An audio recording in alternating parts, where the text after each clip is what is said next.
खुलुमबाय बेयो बड'लेण्ड इंखं टेलिभिजन दिनै 2025 बृहस्पतिबार खालि सानसेनि बरादखौ नोंथांमोननि खाथियाव लाबोदों आं सदानन्द दैमारिया।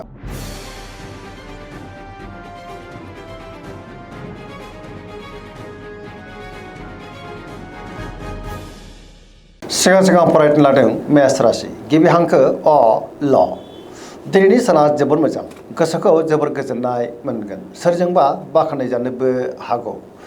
बहाबा हान्थियोब्ला दिनै जोबोर मोजां आरो मोजाङैनो हान्थिनोबो हागोन। गोसोनि साननायफ्रा दिनै मोगथाङाव जाफुंनोबो हागौ। सिगांनि बबेबा आद्रा खामानिखौ मावफुंनो हानानै गोसोआव जोबोर गोजोननाय फैगोन। देहाया दिनै मोजाङैनो थागोन, अब्लाबो नाथाय जानाय लोंनायाव सांग्रां जानांगोन।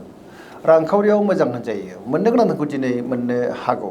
बेफार फालांगियावबो मोजां मुलाम्फा मोननो हागोन। न'खराव बिसि फिसायनि गेजेराव अनलायनाया बांनो हागौ। गोसोनि साननायफोरखौ गुबुननो फोरमायनोबो हागोन। लाइमोनफ्रा जोबोर रमान्टिक जागोन। फरायसाफ्रा दिनै फरायनायाव गोसो दुंखांगोन आरो मोजां फिथाइ मोननोबो हागोन। धोरोमारि बिथिङावबो गोसो दुंखांनो हागौ। सिगांनि बबेबा आद्रा खामानिया दिनै मावफुंजानायाव गोसोआव गोजोननाय फैगोन।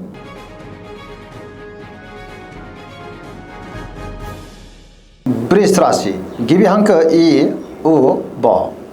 दिनैनि साना मोजां आरो गाज्रि गेजेरजोंनो बाबेलांनो हागौ। गोसोआव गोनो गोथो साननायबो फैनो हागौ। गावनि गोसोनि साननायफोरखौ दिनै गुबुननो फोरमायनो गोब्राब जागोन। समाजाव मानहानि जानांनोबो हागौ। रांखावरियाव मोजां, अब्लाबो नाथाय खरसाया बांनोबो हागौ। बेफार फालांगियाव मोजां होनजायो।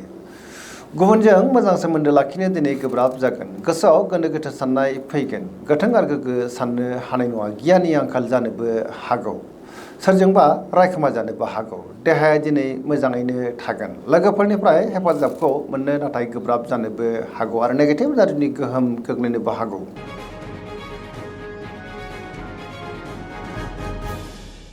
मिथुन राशि गिबि हांखो ख स।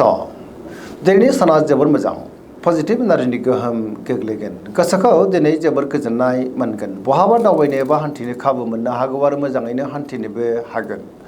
गोसोनि साननायफ्रा दिनै मोगथाङाव जाफुंनोबो हागौ। सोरजोंबा बाख्नाय जानोबो हागौ। देहाया दिनै मोजाङैनो थागोन। रांखावरियाव मोजां, बेफार फालांगियावबो दिनै जोबोर मोजां मुलाम्फा मोननोबो हागोन। समाजाव मान मोनगोन।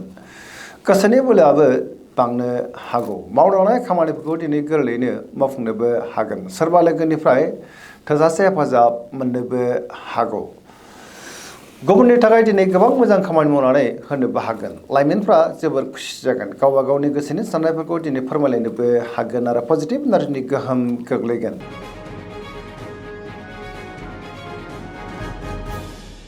कर्कट राशि गिबि हांखो ड ह। दिनैनि साना जोबोर मोजां। सोरबा लोगोजों बाख्नाय जानोबो हागौ। बहाबा दावबायनो एबा हान्थिनो खाबु मोननो हागौ आरो मोजाङैनो हान्थिनोबो हागोन। पजिटिभ साननो रोंगोन। गियाननि आंखाल जानाय नङा। मावलांनाय खामानिफ्रा दिनै गोरलैयैनो मावफुंजानोबो हागौ। रांखावरियाव मोजां, मोननो गोनांखौबो दिनै मोननो हागौ। बेफार फालांगियाव दिनै जोबोर मोजां मुलाम्फा मोननोबो हागोन। बिमा बिफानिफ्राय अननाय बोरखौ दिनै मोननो हागौ। देहाया दिनै मोजाङैनो थागोन। गुबुननिफ्राय थोजासे हेफाजाब मोननानै गोसोआव गोजोननाय फैगोन। बिमा बिफानिफ्राय अननाय बोरखौ मोननो हागोन। समाजावबो मान मोननो हागौ।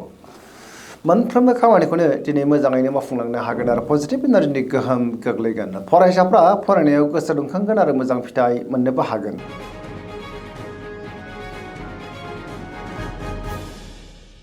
सिंह राशि गिबि हांखो म ट। दिनैनि साना मोजां आरो गाज्रिनि गेजेरजों बाबेलांनो हागौ। गोसोआव गोनो गोथो साननायबो फैनो हागौ आरो गुबुननि थाखाय नाङा फाङा जेंनायाव गोग्लैनांनोबो हागौ। नेगेटिभ साननाय फैगोन। गावनि गोसोनि साननायफोरखौ दिनै गुबुननो फोरमायनो गोब्राब जानोबो हागौ। सोरबा लोगोनिफ्राय हेफाजाब लानांनोबो हागौ। बहाबा हान्थियोब्ला दिनै लामा सामायाव सांग्रां जानांगोन। रांखावरियाव मोजां, बेफार फालांगियावबो मोजां होनजायो। गुबुननि गोसोखौ बोनो गोब्राब जानोबो हागौ। गोसोनि साननायखौ गुबुननो फोरमायनो गोब्राब जागोन। न'खराव बिदा फंबायनिफ्राय हेफाजाब मोननो हागौ। देहाया दिनै बारा मोजां थानाय नङा। गोबां रोखोमनि देहायारि जेंनाजों मोगा मोगि जानांनोबो हागौ। गोसोआ दिनै जोबोर उसुखुथु जागोन आरो नेगेटिभ एनार्जिनि गोहोम गोग्लैनोबो हागौ।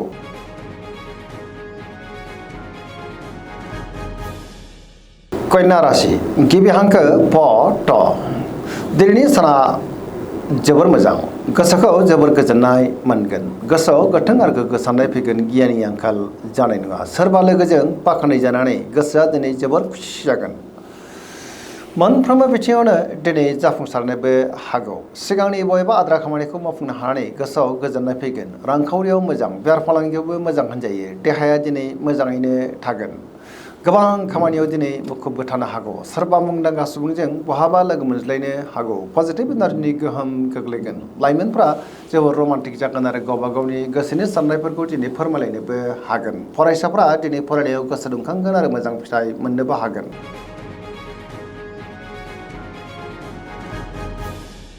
तुला राशि गिबि हांखो र थ। दिनैनि साना जोबोर मोजां। गोसोखौ दिनै जोबोर गोजोननाय मोनगोन। सिगांनि बबेबा आद्रा खामानिखौ गोरलैयैनो मावफुंनो हानानै गोसोआव गोजोननाय फैगोन।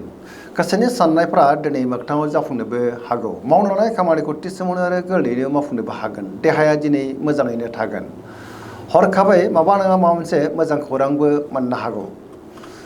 गुबुननि थाखाय दिनै गोबां मोजां खामानि मावनानै होनोबो हागोन। न'खराव बिसि फिसायनि गेजेराव अनलायनाय फैगोन। समाजाव मान मोननो हागोन। बेफार फालांगियाव जोबोर मोजां मुलाम्फा मोननोबो हागौ। लोगोफोरनिफ्राय हेफाजाबखौ मोननो हागोन। गोदान थांखि लानो रोंगोन। सेंग्रा सिख्लाफोरनि गोसोआ दिनै जोबोर रमान्टिक जागोन आरो गावबा गावनि गोसोनि साननायफोरखौ फोरमायलायनोबो हागोन। फरायसाफ्रा दिनै फरायनायाव गोसो दुंखांगोन आरो मोजां फिथाइ मोननोबो हागोन।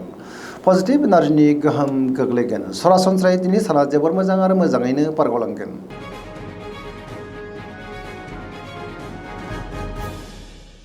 वृश्चिक राशि गिबि हांखो न स। दिनैनि साना जोबोर मोजां। पजिटिभ एनार्जिनि गोहोम गोग्लैगोन। समाजाव मान बांगोन। गोबां मुंदांखा सुबुंजों दिनै बहाबा लोगो मोनज्लायनोबो हागौ। सोरबा गोजाम लोगोजों बहाबा लोगो मोनज्लायनोबो हागौ। गोथों आरो गोग्गो साननो रोंगोन। गियाननि आंखाल जानाय नङा। मावनो लानाय खामानिखौ दिनै थि समावनो आरो गोरलैयैनो मावफुंनोबो हागोन। गोसोआव बोलो बांगोन। समाजाव मान मोननो हागोन। न'खराव अनलायनाया बांगोन। रांखावरियाव दिनै जोबोर मोजां होनजायो। बेफार फालांगियावबो जोबोर मोजां मुलाम्फा मोननोबो हागोन। देहाया दिनै मोजाङैनो थागोन। मोनफ्रोमबो खामानिखौनो दिनै गोरलैयैनो मावफुंलांनो हागोन। फरायसाफ्रा फरायनायाव गोसो दुंखांगोन आरो मोजां फिथाइ मोननोबो हागोन। गोसोआ दिनै जोबोर खुसि जागोन आरो पजिटिभ एनार्जिनि गोहोम गोग्लैगोन। सरासनस्रायै दिनै साना जोबोर मोजां आरो मोजाङैनो बारग'लांगोन।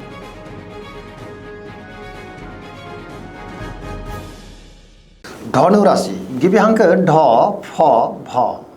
दिनैनि साना मोजां आरो गाज्रिनि गेजेरजोंनो बाबेनलांनो हागौ। गोसोआव गोनो गोथो साननायबो फैनो हागौ। गावनि गोसोनि साननायफोरखौ दिनै गुबुननो फोरमायनो गोब्राब जागोन। माबा नङा मोनसे जेंनाजों मोगा मोगि जानांनोबो हागौ। सुथुरनि गाज्रि नोजोर थानोबो हागौ।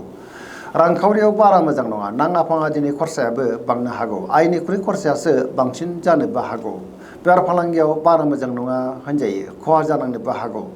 बहाबा हान्थियोब्ला दिनै लामा सामायाव सांग्रां जानांगोन। लाइमोनफ्रा गावबा गावनि गोसोनि साननायखौ फोरमायलायनो हागोन। अब्लाबो नाथाय नेगेटिभ एनार्जिनि गोहोमबो गोग्लैनो हागौ। न'खराव बिदा फंबायनिफ्राय हेफाजाबखौ मोननो हागोन। बिसि फिसायनि गेजेराव मोजां सोमोन्दो थागोन। बहाबा हान्थिब्ला लामा सामायाव सांग्रां जानांगोन आरो सोरबा लोगोनिफ्राय हरखाबै गाज्रि खौरांबो फैनो हागौ। लाइमोनफोरनि गोसोआ दिनै जोबोर उसुखुथु जानोबो हागौ। गावबा गावनि गोसोनि साननायफोरखौ दिनै फोरमायलायनो गोब्राब जानोबो हागौ।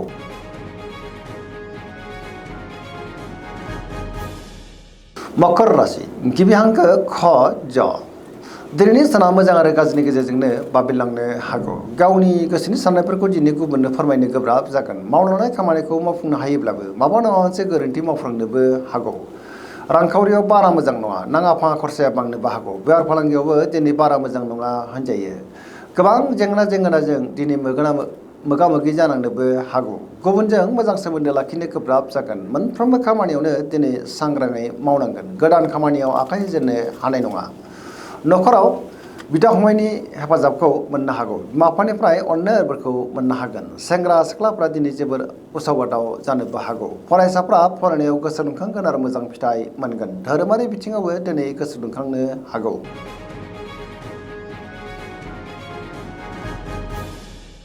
कुम्भ राशि गिबि हांखो ग स। दिनैनि साना जोबोर मोजां। गोसोखौ जोबोर गोजोननाय मोनगोन। गोसोआव गोथों आरो गोग्गो साननाय फैगोन। गियाननि आंखाल जानाय नङा। मावनो लानाय खामानिफ्रा गोरलैयैनो मावफुंजागोन। बहाबा दावबायनो एबा हान्थिनो खाबु मोननो हागौ आरो मोजाङैनो हान्थिनोबो हागोन। सोरबा लोगोनिफ्राय हरखाबै मोजां खौरांबो फैनो हागौ। समाजाव मान मोननो हागोन। गोबां मुंदांखा सुबुंजों दिनै बहाबा लोगो मोनज्लायनोबो हागौ। रांखावरियाव मोजां होनजायो। बेफार फालांगियावबो मोजां। देहाया दिनै मोजाङैनो थागोन अब्लाबो नाथाय जानाय लोंनायाव सांग्रां जानांगोन गुबुननि गोसोखौ गोरलैयैनो बोनोबो हागोन सिगांनि बबेबा आद्रा खामानियाबो दिनै गोरलैयैनो मावफुंजानो हागौ बहाबा हान्थिब्ला दिनै जोबोद मोजां आरो मोजाङैनो हान्थिनोबो हागोन पजिटिभ एनार्जिनि गोहोम गोग्लैगोन सरासनस्रायै दिनैनि साना जोबोद मोजां आरो मोजाङैनो बारग'लांगोन